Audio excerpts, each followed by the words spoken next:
Everyone knows about the Elite League, right? Big arenas, big imports, and big price tags at the bar. But what about the NIHL, the National Ice Hockey League? Well, that's where the real chaos, rivalries, and community spirit live. It's the backbone of British hockey. Here are 10 things you need to know about the NIHL.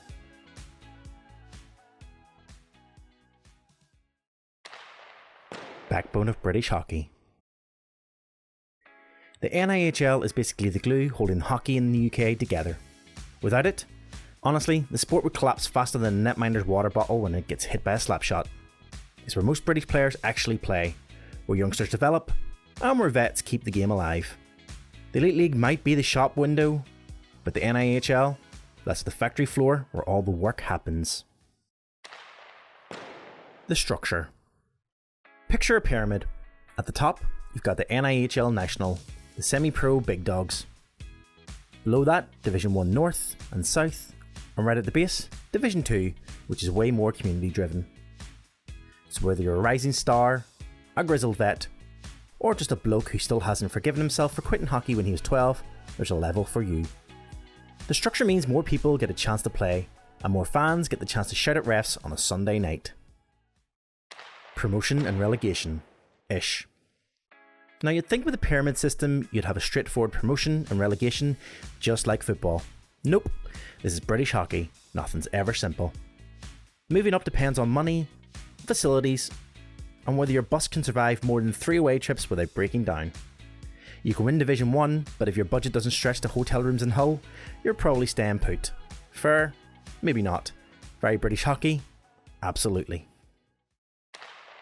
The National Division is legit. At the top of the NIHL is the National Division, and honestly, the hockey's really good. You've got teams like the Leeds Knights, MK Lightning, Swindon Wildcats, and the Peterborough Phantoms pulling in solid crowds. And the players? Some are young British talent, some are imports, and some are ex-Elite League guys who can still blast the puck through the backboards if you give them half a chance. Smaller rinks, louder fans, it's a vibe, trust me. Spicy rivalries. Do not sleep on NIHL rivalries. Leeds versus Sheffield, that's Yorkshire bragging rights and gets very nasty fast. Swindon versus MK Lightning, that's southern beef that fans circle in the calendar months in advance. And let's be honest, these games might not have NHL level skill, but they've got way more edge. Fights, drama, dodgy calls, questionable chants from the stands, it's pure entertainment. Honestly, sometimes the penalty box is busier than the benches. Stepping stone. The NIHL isn't just Sunday League vibes. For a lot of Brits, it's the launchpad to the pro game. Youngsters get their shot here before stepping up to the Elite League or even heading abroad. And if you've heard of the infamous two-way contracts, yep, that's here too. Basically, you're training with an Elite League side but playing big minutes in the NIHL. So yeah, you're half Elite League star, half unpaid bus enthusiast. Import limits. Unlike the Elite League, the NIHL National Division teams are usually limited to 4 imports.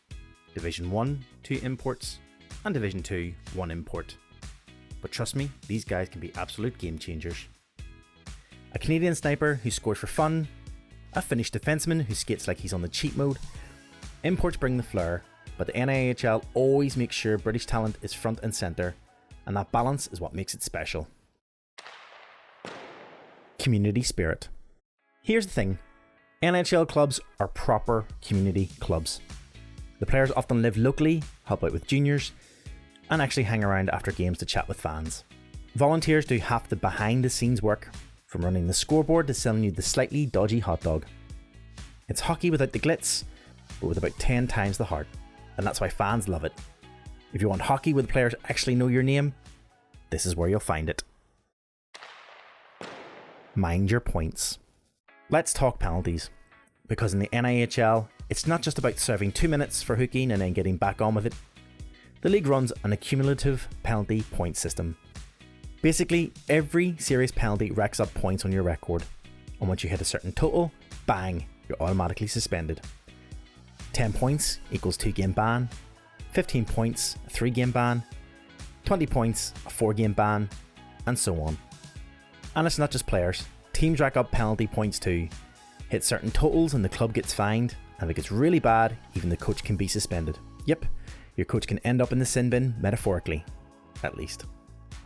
It keeps everyone accountable, and it means if you're a repeat offender, you don't just hurt yourself, you hurt your whole team's chances. Which, let's be honest, gives fans something extra to argue about on Facebook every single weekend. League growth. The NIHL has come a long way in the last decade. Bigger crowds, better hockey, stronger sponsorships. It's all moving in the right direction, and here's the kicker. For some fans, the NIHL is actually better than the Elite League. It's cheaper, the atmospheres are more personal, and the scorelines are often bonkers. Honestly, if you've never been to an NIHL game, you're missing one of British sport's best hidden gems. And if you're already an NIHL fan, you know exactly what I'm talking about. So there you have it, 10 things you need to know about the NIHL. It's raw, it's passionate, and it's the real heartbeat of British hockey. You won't always see perfect hockey, but you will see heart, rivalries, and moments you'll never forget. The Elite League might be the shop window of British hockey, but the NIHL, that's where the soul is. Don't forget to hit like if you enjoyed this video, and make sure you leave a comment with your favourite NIHL moment, or at least your favourite DOPS decision, and of course, subscribe for more hockey content.